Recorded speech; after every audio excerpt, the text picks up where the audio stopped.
Hello, everybody, and welcome. My name is Daniel Ayala. I'm the managing partner and founder of Secratic, and we're going to begin today's webinar, How to Build a Privacy Program. Please use the Q&A function to submit questions or thoughts or comments, and we'll address them as the presentation goes on. Thank you again and welcome. Just a quick overview about Secratic. I founded Secratic in order to bring information security and privacy expertise to a broader group of companies, small, medium businesses, companies that have equal risk when it comes to security and privacy and have higher impacts when things happen, but don't necessarily need a full-time CISO or chief privacy officer, but still can benefit from all of the expertise of larger enterprise security and privacy initiatives, but scaled to their business. One other thing I'll bring to your attention is a free service that we launched a few months ago called Privacy Maven, maven.secratic.com. If you're interested in privacy topics, you can go via the web or via an RSS reader. We curate and post interesting articles about privacy in the news, whether it be around technology, whether it be around business, legalities, compliance, or other topics. I'd encourage you to go take a look. We like to think it's a good resource for folks to filter through the vast amounts of privacy stories that are happening and see the things that are interesting. So let's start with what is privacy. The definition I like to use is the state or condition of being free from being observed or disturbed by other people. This is a general definition that is that's used, and it's one that I think is a good primer for what we're about to go through. Pure privacy, however, is a bit of a myth. It's just like pure security. The only way to be purely private or purely secure is to be disengaged, not involved. And so everything we do has to come with a level of balance. And we'll talk about that through the webinar today. First, a little bit of privacy in the news. Privacy is one of those topics that has gained a lot of steam over the last few years. It's always been a topic, but it is one that more and more people are focusing on, especially consumers. And a lot of it is a reaction, an appropriate reaction to the way that data is collected and used by companies, by technology, by people selling things. And there are two examples here. Apple last year made changes to Safari, their Safari browser, to limit the amount of tracking that can happen across websites, and it had a material impact on business. And TikTok, which is very popular in the social media space, has been hit with a class action lawsuit around their child privacy violations or potential child privacy violations. We're seeing this happen more and more. People are becoming concerned with how their data, how their information is being used. And so it becomes part of business. Even just earlier this week at the Consumer Electronics Show in Las Vegas, the chief privacy officers from Apple, Facebook, Procter & Gamble, as well as the head of the FTC, or the head of enforcement from the FTC, did a live roundtable in which they talked about how privacy is part of their businesses, how they are addressing it, both from a compliance perspective, but also from a customer perspective. So as we go through and do businesses,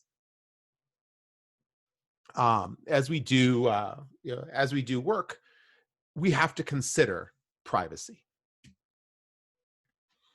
So one of the promises of this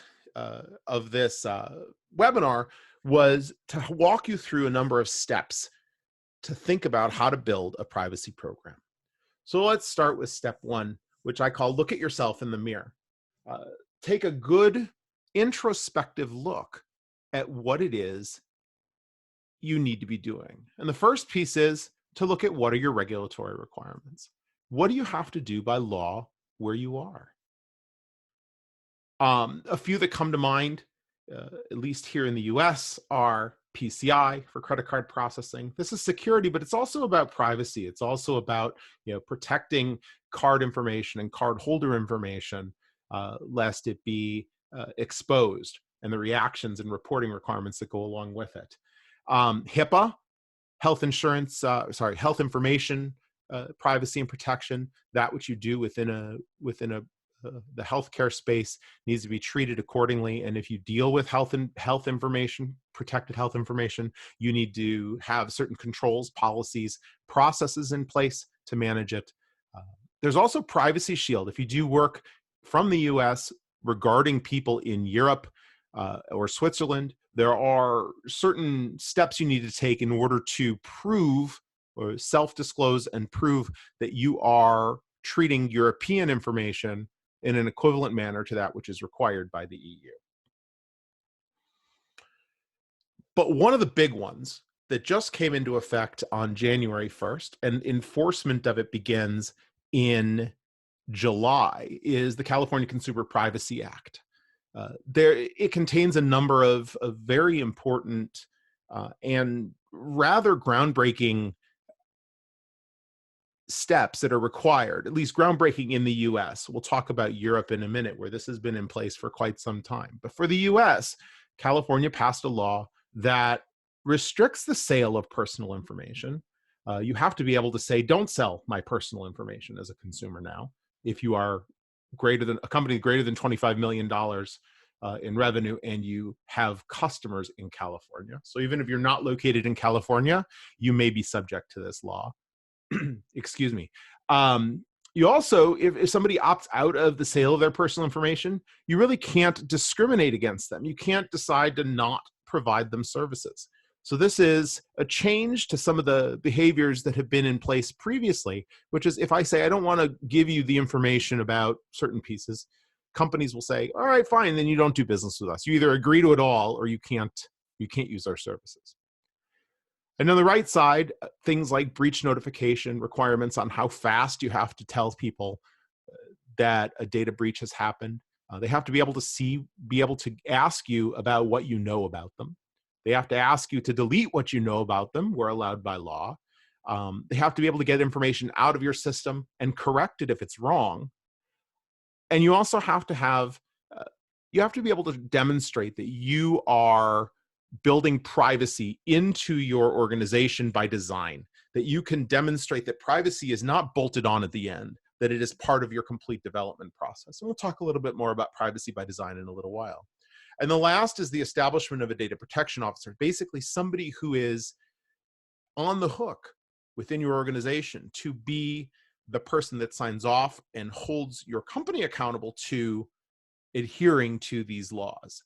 All of the ones down the right-hand side here with the asterisks are also part of the European legislation called the European General Data Protection Regulation, or GDPR. If you see here again, we have all the same ones with the asterisk, but there they also have this one into place in May of 2018 as when it took effect, and enforcement is already very much underway. We're seeing significant fines being issued and judgments being issued, as well as case law clarifying what can and can't be done with some of these systems, or with some of these laws. They also involve consent. You have to be able to ask somebody, do you agree to this use of information? And here's what we're going to do with it. Here's who we're going to share it with, and here's what we're collecting. To be able to get that clear, transparent consent and explicit consent. Whereas in the past, the approach was, if you use our system, we assume you are okay with us collecting this information and using it. Now it needs to be explicit. They need to tick a box. They need to take an action. They need to click a button.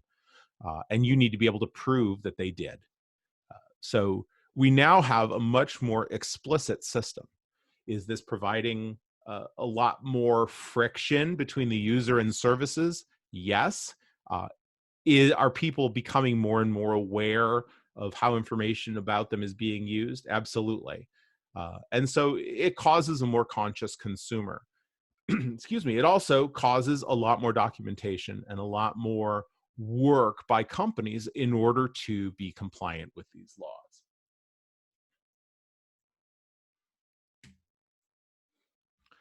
Within the US, there are a significant number of state bills underway that are either in various states from proposal to being passed. And a resource I want to point you to is the IAPP. Uh, IAPP is the International Association of Privacy Professionals. They are tracking each state's law and what components that it has. If you look at the consumer rights and business obligations columns across the top, those are aligned with all of the features of CCPA and GDPR and others that I mentioned earlier, and they'll show you which laws are require each component. There is, of course, movement to have a US federal law, a national law covering privacy. This moves forward and fits and starts, and then it retracts and moves forward again. It is very politically driven. At this point, I think there are two bills that are being moderately considered, but nothing that is believed to have the power to get all the way through this Congress and be signed into law. So we do run the risk of having 52 distinct state laws that have different requirements. We saw this in terms of breach notifications, and that is the way it is, but they harmonized around some consistent themes, but you do definitely have 52 different versions of laws, and we're heading in the same direction on privacy. But that said, state privacy laws are tending to be a little more aggressive than any of the proposed federal laws. So consumer protection is closer to the state, but consistency is closer to what federal law would generate. So now that we understand some of the regulatory requirements that are out there, you also have to consider what jurisdictions are you operating in. And it's more complex than, am I physically located in this state? And do I have a license to do business in this state? When it comes to Europe, it's where is the customer? And are you targeting European customers? If you are dealing with California's law, it's, do I have customers that live in California, that are residents in California? They don't have to be in California when they're doing interaction with you, and you don't have to be in California to still be subject to the law. So you really do need to look at whether or not you are subject to more laws than you might think when it comes to privacy. The next is, what is your customer's culture? What do your customers expect? Different business lines have different expectations when it comes to privacy. If you're working in a business-to-business environment, your customers may demand very heavy privacy because it may be tied to intellectual property that they have that is either not public yet, or they don't want to disclose, or the keys to their kingdom. If you deal in a consumer space, your customers may be sensitive, but not demand that you treat their information in a certain way. And in other areas where, in academia or in the government space, again, they may be extremely sensitive to what you do and what you track with information. We just saw the US government demand that TikTok, which I mentioned earlier, not be used by US military. Of course, there's both technology and politics involved in that particular discussion, but these are your customers. If you are interacting with certain customers, you need to understand what their stance is on the use of information and use that to drive what you build as a corporate culture. I want to point you to an interesting movie. If you've not seen it, I do recommend a movie called The Creepy Line. The creepy line is a concept that was first touted by Eric Schmidt, the former CEO of Google. And he said, Google will do up to, but not cross over, the things that people generally find creepy when they hear about it. The interesting part, and described in this movie, in this documentary, is that the creepy line continues to move. That which we thought was creepy 10 years ago, we now think is far less creepy, likely because it's happening all the time. Either we have control over it or we don't. It's just become part of the normal reality. So realize that which you decide today from a privacy perspective as unacceptable by your customers may become acceptable by your customers because the practices have changed. Today, I think we see that things involving cameras are still well beyond the creepy line, but audio seems to be getting closer to the creepy line if you look at how people put audio assistants in. But certain acts done with those audio assistants still exceed the creepy line. So this is something it's an interesting thing to watch and put into context of how you are using information and collecting information within your own business. And what do your customers, what do your clients believe is the line which you shouldn't cross? And in everything we do, there needs to be balance. There is this tug of war between security and privacy and utility. There is, as you get more utility, you often have to sacrifice on security and privacy, which is why we see systems like Google and Facebook, which are really wide open and collect tons of information, but they have an amazing amount of utility. They can take a lot of data in, they can do a lot of analysis, do a lot of prediction, and be very, very useful to people, which is why they're very exciting and why people really enjoy using them. But at the same time, the users are often unaware or uninformed about what that information is being collected and what it's done. And it's in return for huge amounts of data disclosure. Over the next couple of slides here, we're going to talk about ways to bring the utility level closer toward a balance of privacy and security. I guess I'll mention that the only way to be fully private and fully secure is to be closed, turned off in a closet, disconnected from the network, encrypted, and completely unusable, basically off. And that's not a way to run a business either. So finding the middle ground, and the middle ground is different by business, different by customer culture, different by company culture, and by jurisdiction. You need to find the right balance for your organization. So as you move a little bit more to the left and you add in some transparency for your users, you get more clear about what's collected and what it's used for. It's clear who you share it with and how long you keep it. And you present it in a way that the average person can read and understand it. You've now moved the ball more to the left toward a private and secure, more secure environment with users that are better informed, and they still want the utility, and they might make better choices. You give them the chance to make choices. Now, the utility ball has gotten a little smaller here, but so it's a little less useful. You don't necessarily have the same sample size as if you just we collected it all by default. But now you're giving people actual information and transparency. We move a little bit further over, and now we add in choice. We give people the chance to not have it collected, or even better, to not collect it until they explicitly agree to it. That's an opt-in mindset, where you don't collect anything unless they agree to it. Again, that gives you less data, less information, and likely less utility, but it moves you more toward a private and secure mindset. But now you also have users that say, wow, I can use this system without having it all shared, and I can make the decisions about what gets shared. And you give them choices, and they realize that some features may or may not be available or is useful if they don't share that information, but they can make that choice. Now they also start to build trust and confidence in your brand, in your products, because you are empowering them to make meaningful choice. And the last is you add this trust, and you add accountability. You build in strong data practices. You talk about the way you're depersonalizing and aggregating and making sure that information is not reattributable to an individual. You get rid of it fast, the raw data, when you don't need it anymore. Now you've kept the utility about the same, but you've built an amazing amount of trust in your brand. People know that you say what you do, and the more value comes with more control.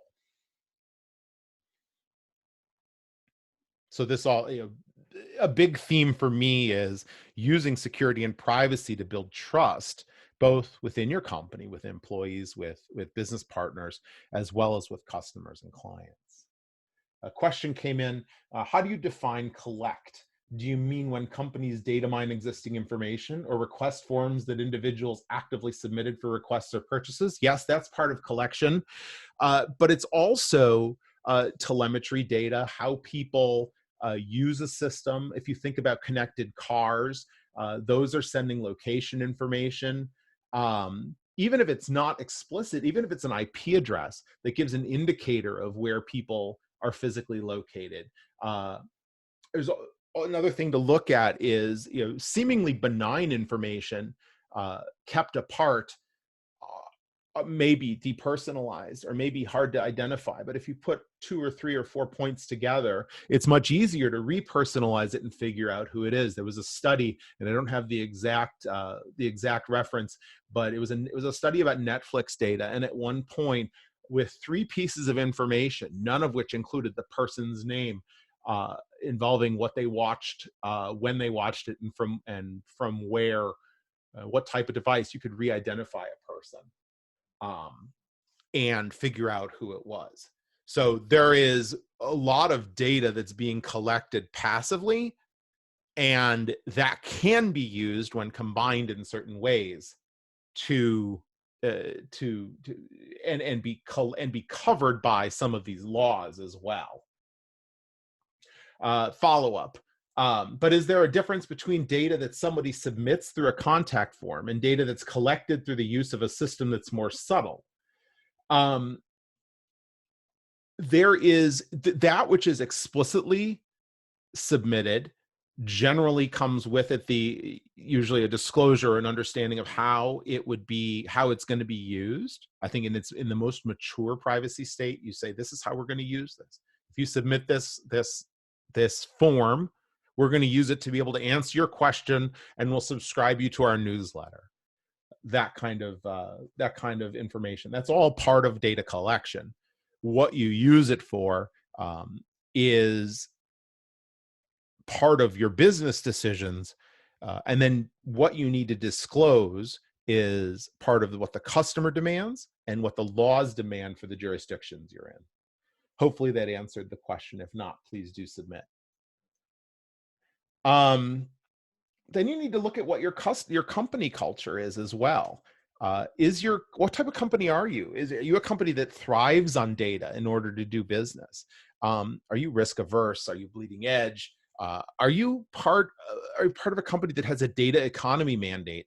The data economy is a new source of revenue for companies, and there are companies that are looking at how best to grow, and data that they have been collecting or want to continue to collect is a clear source of new revenue opportunities. And so it's very easy to start using that in particular ways. Those ways may or may not be allowed by law in certain jurisdictions today. They may or may not be ethical by the definition of your customers, or the jurisdictions you're in. So consider your own culture and that of your customer when deciding how you want to use data, how you want to collect data, and how you want to share data. Because all of this also goes beyond just what you're doing with it yourself. It's who are you sharing it with? If you're using advertising, what information is going to advertisers? If you look at the way that Cambridge Analytica was able to take data and use it to target people, this was information that was collected in a very particular way. It had nothing to do with its final use. It was shared, it was granted access, and it was used in ways that perhaps the user didn't fully understand. Was it part of what they agreed to? Yeah, the terms and conditions were very broad, very long, and not written in a human readable way. So, or not in a clear average person way. So, this is something you need to consider as to what your own company mandates are as you decide how you're going to collect, what you're going to collect, and who you're going to share it with. And the last piece here is, how can you build support for a privacy program? I mentioned earlier that that the drive toward revenue is very enticing. And it should be. We're all in business. We're not in business to, we're in business to make money for shareholders, to do good services for our customers, and find the middle ground between all of those. But the opportunities to use data and information for for various new and innovative ways um, can be very exciting.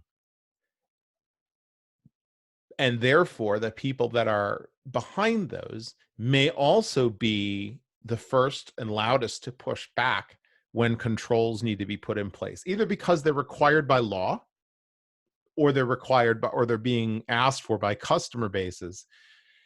One of the questions to ask is, how can you build the support for the work you want to do, which may add friction to a user experience? It may add friction to revenue opportunities, but it also may have positive business impact when it comes to getting new business, getting client bases that expect that kind of support, and privacy program built into your business.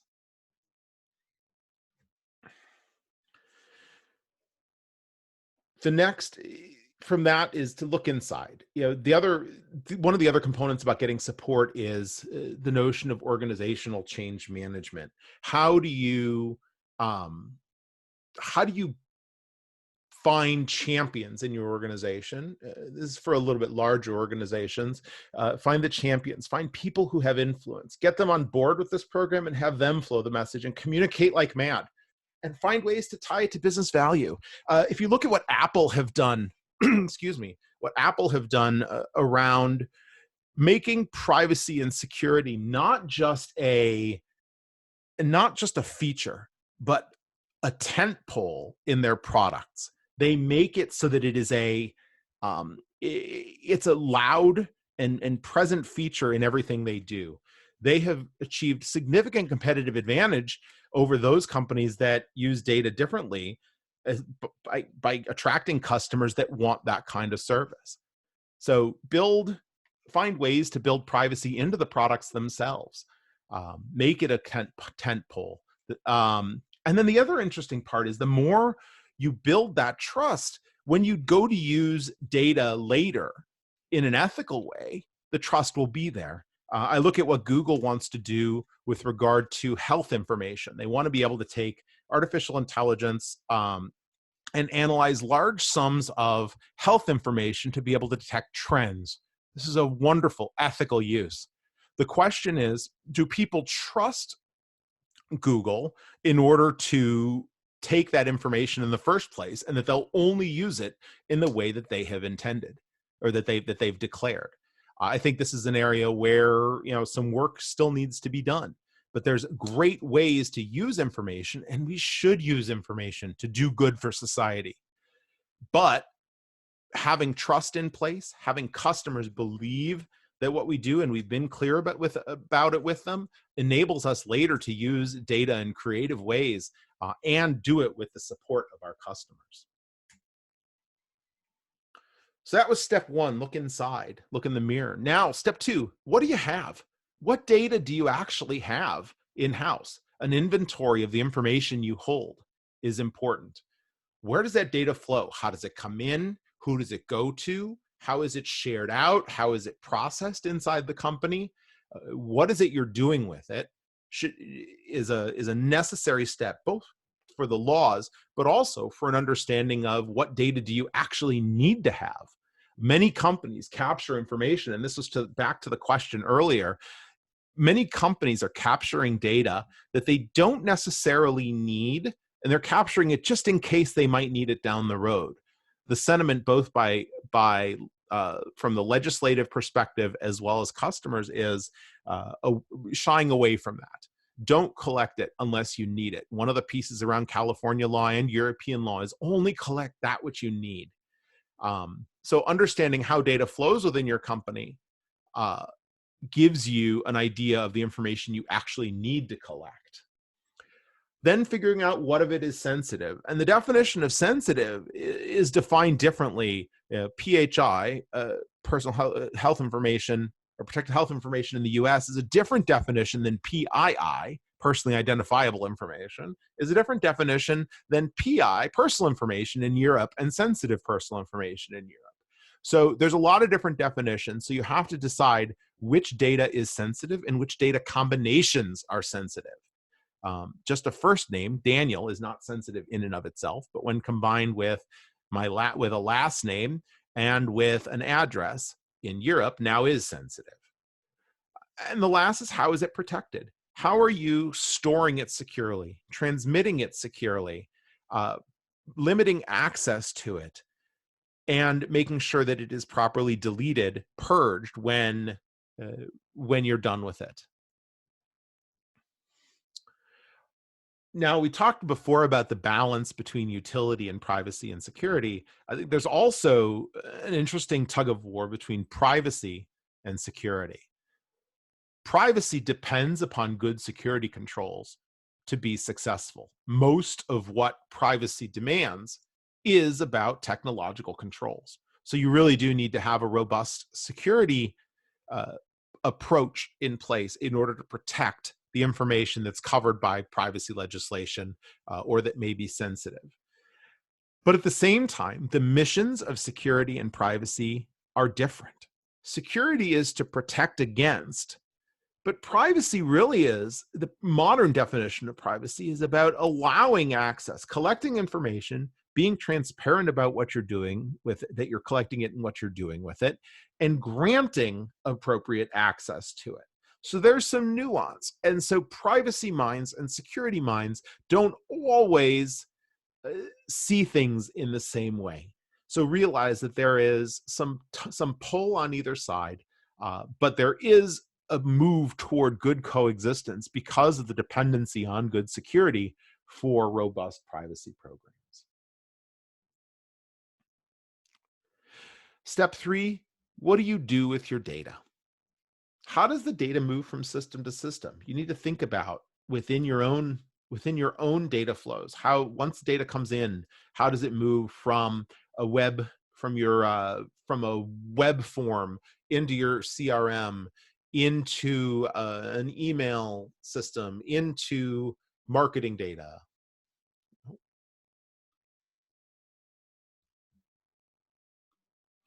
Who do you share it with? Does it go to third parties? Do you have Google Analytics? Or a third-party analytics program? Do you share it out with advertisers? Do you send it to investors? Do you send it to marketing firms? Who do you share information with and why? You need to consciously understand what you do with it. Who has access to it? And when it's personal, you need to limit the access that people have to only the people that need to access it. Having open data stores with personal information that anybody can gain access to is increasingly becoming against the law, against the regulations. You also need to be able to show who accessed certain personal information. So that adds new technical controls to data stores that that hold this kind of information. And who processes it for you?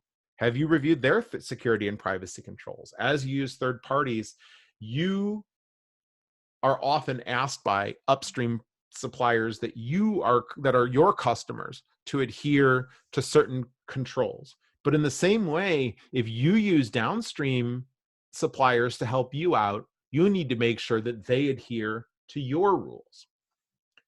And you need to explicitly review their security and privacy controls to make sure they do.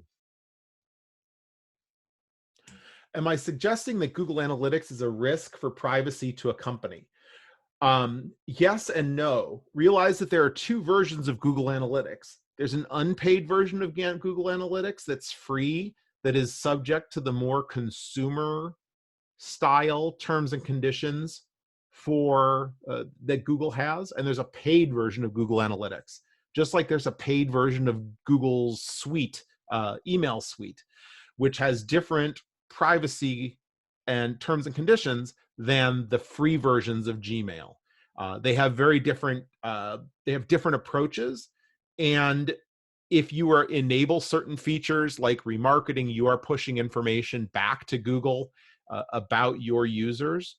So this is not just about Google. This is about any third party. But oftentimes people don't realize that there are two versions, a paid and a free version. And oftentimes, if you're using a free version, there's an old allegory that if you are not paying for the product, then you are the product. In this case, that can hold true. It depends on specific features you're using within that specific tool. But there are definitely other cases where free tools, you become the product, your data becomes the product, versus when you pay for it, you often have some different terms and conditions that protect you and your data. That said, I will say Google Analytics does a good job of ensuring that certain personal information is never uploaded into their system. They're watching out for their own risk. You can't upload, your URLs can't include email address, or they'll come back and let you know. They can't include name or password or other personal information, or they will come back and let you know that you need to change what you're sending to them. Step 4, data governance and ethics.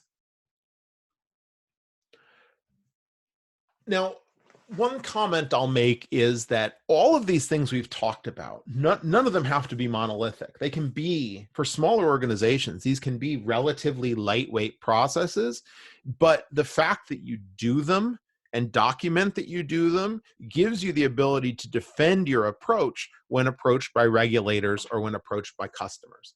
So this first thing we'll talk about is what I call a data use institutional review board. Those of you who are part of, who have done higher education, who have advanced degrees, done dissertations, or any human subject research will be familiar with the notion of the IRB. The IRB is the pre-review and approval process before any human subject research. It ensures that the ethics are there, that the legalities are there of the research, and the efficacy of the research. And if you think about data use, it very much is about research. It's very much akin to research. So this model takes a number of different constituencies and brings them together into a lightweight review of all existing data use. Here's the data we collect and here's what we do with it, and new data use cases. It gives you a defined process so that you can, again, demonstrate that privacy is not a bolt-on, it's part of your ongoing process, privacy by design. And you get to review things like my recommendation is someone from legal with a legal approach, somebody with a security and privacy approach, somebody with a marketing approach. And I include marketing very purposefully because marketing is a very large user of this kind of information. And being an integral part of the process is good both for informing your marketing functions about the legalities and the boundaries, but also understanding better how your data is actually being used and how it can benefit your business and customers. And then the business leaders, those that are building products and services for your organization, need to understand the ramifications and trade-offs, both positive and negative, of collecting and using information. So looking at, is it lawful? Are we protected? What are the unintended consequences, and what risks are we taking on? And how is the data protected from the security and privacy perspective?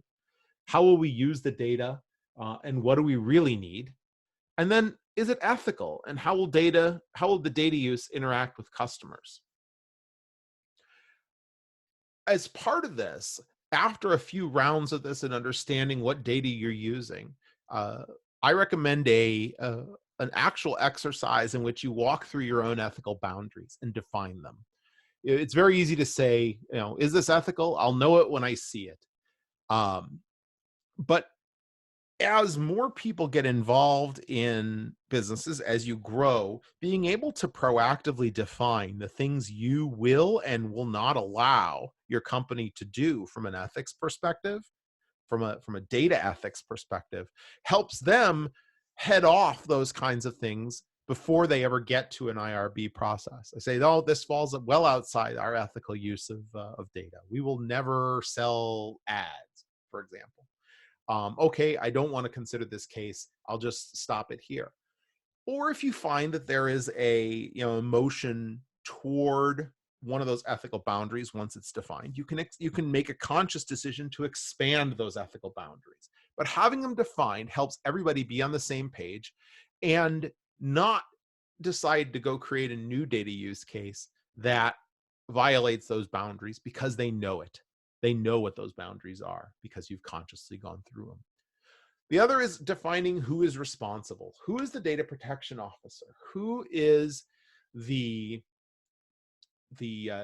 for lack of a better term, the one throat to choke when it comes to data use? The person who can say, no, this violates our ethics, no, this violates the law, no, this violates our own internal processes, and stop a data use. The single authority on how data is used inside the company. Some laws also require that this person be externally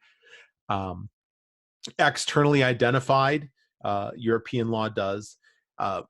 And so you need to define that person anyway. But inside the company, this should be the last stop for all data use understanding. This person should own accountability for how data is used and whether or not the processes underneath it are working properly.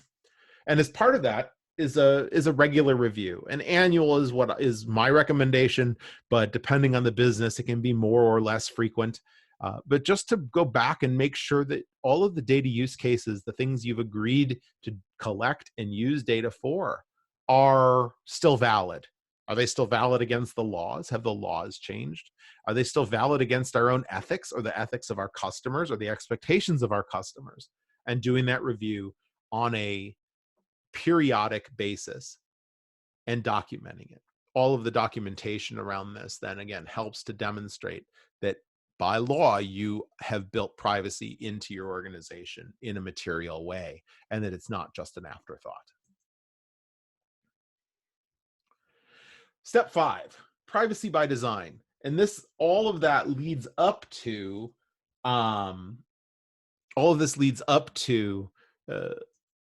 to build privacy into your life cycle.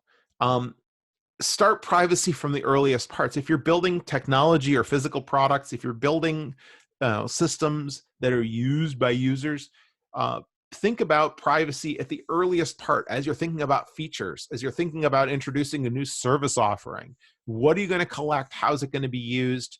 Does it make those decisions again before it ever hits technology or before it ever hits a staff member to execute the process? And then if it does involve technology, keep those reviews happening through the development cycle to make sure that the decisions made on the product side, on the service and offering side, are actually being upheld or actually feasible to uphold while the technology is being built. And tie all this into that data use IRB. That data use IRB is the pivot point for all of the these life cycles. It can be kept lightweight. I've done it a number of times with just a set of email review. Here's what I want to do. Here's how I want to do it. Here's the feature, and here's who it'll benefit. And it doesn't need to be more than that, but you've consciously done it and built it in early in the life cycle, and then are continuing to make sure that you're adhering to it through the course of the product or services design. I'll leave these in the deck and you can refer to them later. Things like aggregating of data, separating personal information from a token that represents it. So if somehow the data is compromised, the data store is compromised, they can't necessarily identify the individual that it refers to. Purging your data regularly, clear and concise demonstration of what is being collected, what people need to know in order to agree. The bottom box here is some of the cookies, some of the cookie disclosures that are out there where they say, you have some choices at this level, these functions will work. If you add more data availability to us, allow certain more cookies, these functions will happen. And if you go down to the full wide open, then these additional features and functionalities will become available, and let people make those conscious decisions and understand the trade-offs. The last is a very clear mechanism for people to ask for their information to be removed, for their information to be updated, or downloaded as required by California law and by European law, making it in a way that is, that's easy for people to fill out. We're seeing now that California's law has come into place. There's a new thing called "Do Not Sell My Information." The definition of "sell" is still being clarified, and we're seeing companies often put this feature available to all users in the US, not just those in California. One, because it's easier to create one process than create two different processes, a California and not California process. We saw the same thing in Europe when GDPR went into play in 2018. That said, oftentimes this form is hard to find. It needs to be there by law, but they don't say it needs to be easy to find. And many companies are making it more difficult to find, lest people use it. This is, again, where you need to decide the culture of your customer, the culture of your company, and make decisions about how well you promote this, where you put it, and how easily you make it available. But you do definitely have to do this for various laws in place today. The next step is around education. Make sure that people inside the organization understand why or what data you're collecting. When you've agreed to things, we are collecting these, we are not collecting these, here's what we're doing with it and why, what the policies and the processes are that go along with it. Helping colleagues within the organization understand what you're doing helps them also be able to communicate it to customers. But then it also helps internalize it. They understand why, and then they can help execute on it. They can understand if something crosses a line, either of legality of your own defined processes. But keeping people in the dark means that they will make uninformed decisions. They may make uninformed decisions about collecting a new piece of information or moving these two pieces of data together when they need to be kept separate to keep personal information unidentifiable. But the more communication you do inside about what you're doing and why, the more they can become advocates for it, both to clients, customers, and elsewhere within the company. And then they're more likely to adhere to it. And then outbound, communicating to customers with transparency. A clear privacy policy. It is necessary to have a lot of specifics in your privacy policy, especially if you live within, if you exist within multiple jurisdictions. But that said, there's nothing that says you can't have a descriptive privacy site that synopsizes these in human readable terms.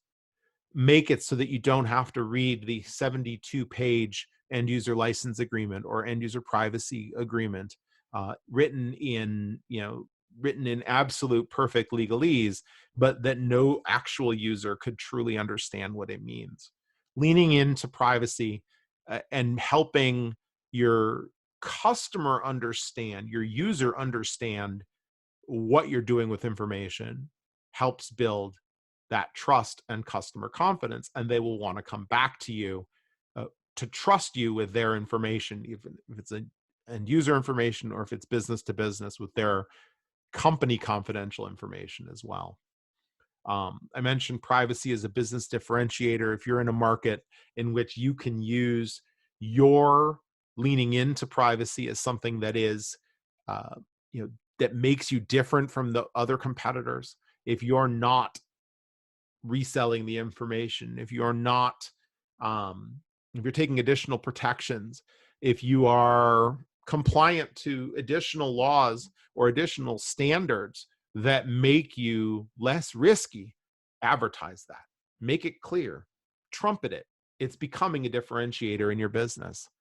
And then data subject access requests and don't sell my information requests, making that a clear process as well.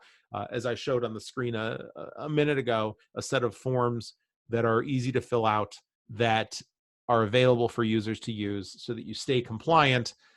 But again, the more transparent you are about how you do it and where to find it, the more that modern customers will resonate with your brand and you as a trustworthy brand to do business with. There is, of course, documentation that's required. Privacy Shield is the is the US entity through the Department of Commerce that you register your own compliance to certain requirements that allow you to declare that you handle information appropriately for Europeans. If you do business in Europe, you also need to register with one of the state data processing authorities, one of the 28 nations. Well, yeah, through the end of January, it's 28. After January, it'll be the UK will be its own entity, but they have declared that they are going to stay. They're basically photocopying GDPR and making it available to making it the same as it is today in Europe for the new non-European UK after they leave the European Union. Do you have any compliance? Do you have to have compliance with any other regulations around the world, any other jurisdictions? If you declare those, make sure you have the right documentation, that you're compliant with Swiss data privacy laws, with the new Brazilian laws, with Russia's laws, China's laws, India's laws. They all have very different approaches. And if you do business in those areas, make sure you document that you are compliant with those and how you are.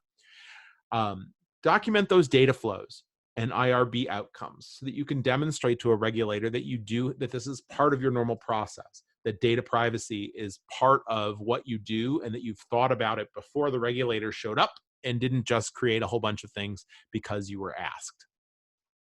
And then review your third parties, those downstream systems that you use. Make sure that they're compliant with your policies and your procedures when it comes to security and privacy, which are likely impacted by those upstream of you that are asking the same thing. If you're a HIPAA if you have clients that insist that you be HIPAA compliant, you're going to need to make sure that the third parties that you use to hold that information and process that information are similarly compliant, because it passes through from them to you to the people that you do business with. Stay informed and plan ahead is our last step. I've put here a number of resources, places to go for information. Privacy laws and changes, these are changing daily. IAPP is a great membership organization. It's an annual membership, but gives you an amazing wealth of information about laws, current and future, proposed, what has changed, what is going to change, as well as commentary and mailing lists where you can ask questions of experts about how things affect you. Bloomberg Law also has a subscription service where they will actually push to you news articles, and this URL is actually the free part of it, where you can see information about what's going on with privacy laws as they evolve. News analysis and business impacts. I mentioned Privacy Maven before. I'll put it here again. I also really like Lawfare and Lexology as sites that talk about the very heavy legal side of privacy. Privacy Maven, we really tried to not do as much on the legalities, but much more on the business impact, customer impact, and consumer impact. Next is connect with your general counsel. If you have an attorney in-house, make friends with them. If you are the attorney in-house and you're not a privacy expert, you'll likely want to connect with an outside counsel so that you can ask questions that are pertinent to your company and are done then they're acting as your attorney, so that you can implement them appropriately. Prepare for incidents. Data incidents happen all the time. They happen quickly, and you are under obligation to respond, to notify, and you have to do so quickly. 72 hours is becoming the norm from the time you decide you detect that some kind of data incident has happened. You need to be able to start notifying potentially affected people. Likely you have contracts, if you're B2B contracts, you likely have contracts that have similar timelines in them in which you need to tell customers that you think that their information, even if it's not personal, maybe it's corporate information, has been compromised. The more you plan your incident beforehand, the better off you'll be. The response, we've come to the point now where data breaches are real. They happen all the time, and they likely will happen to everybody. It's more a question of when than if, and how you are viewed depends on how you respond. And the more you prepare your response beforehand, the better off you'll be not having to figure it out as you go. Consider retaining an incident response expert to help guide you and advise you, understand your company before the incident, and therefore that person can be available during an incident to uh, to help move you along the various steps appropriately, likely along with a counsel, with outside counsel. This is, of course, something that we at Secratic can do and quite enjoy doing, and helping companies plan for incidents, and then unfortunately also help them execute through the incident. The last tier is around cybersecurity insurance. This is a real thing. For a long time, cybersecurity insurance was sort of viewed as only for certain tiers of companies, certain financial institutions, those that had large risk. Really, today, cybersecurity insurance has become very available to everybody. The definitions of it are becoming more clear, and I do really strongly recommend looking into cybersecurity insurance for all companies, because all companies have risk. There's a metric that after an incident, 60% of small and medium businesses don't last more than 6 months. They're out of business within 6 months after a cybersecurity incident that involves data privacy as well. Having an insurance policy to help you recover lost revenue, to help you fund the recovery, to help you pay ransomware, is extremely helpful in keeping your company still going.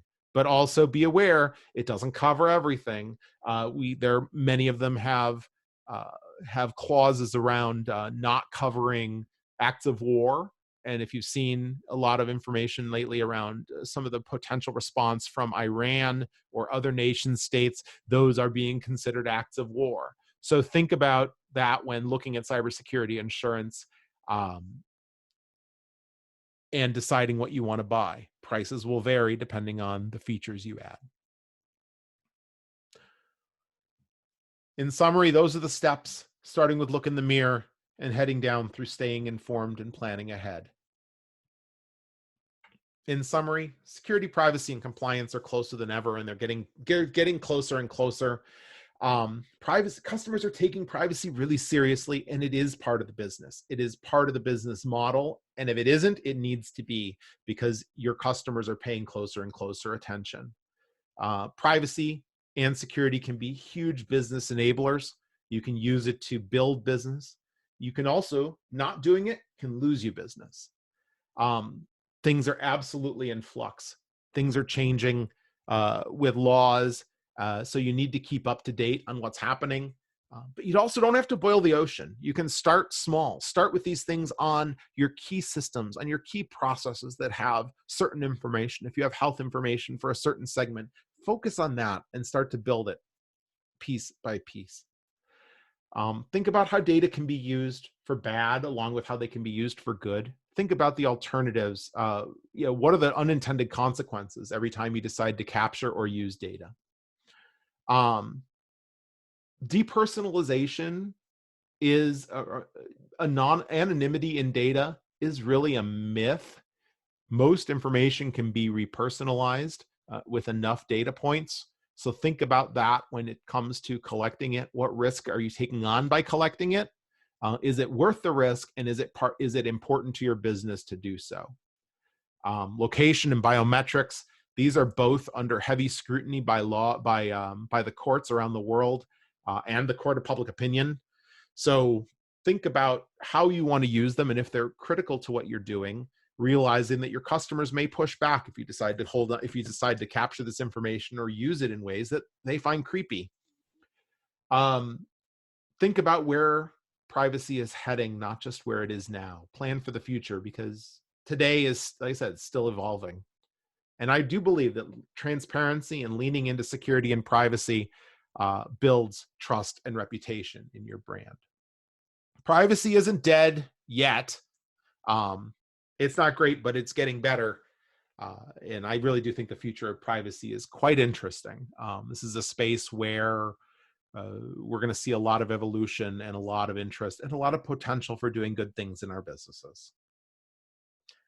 I'll leave you with some contact information, both for Secratic as a company and for me. Please feel free to reach out. If there are any questions, please put them into the Q&A. The recording of this will be made available shortly.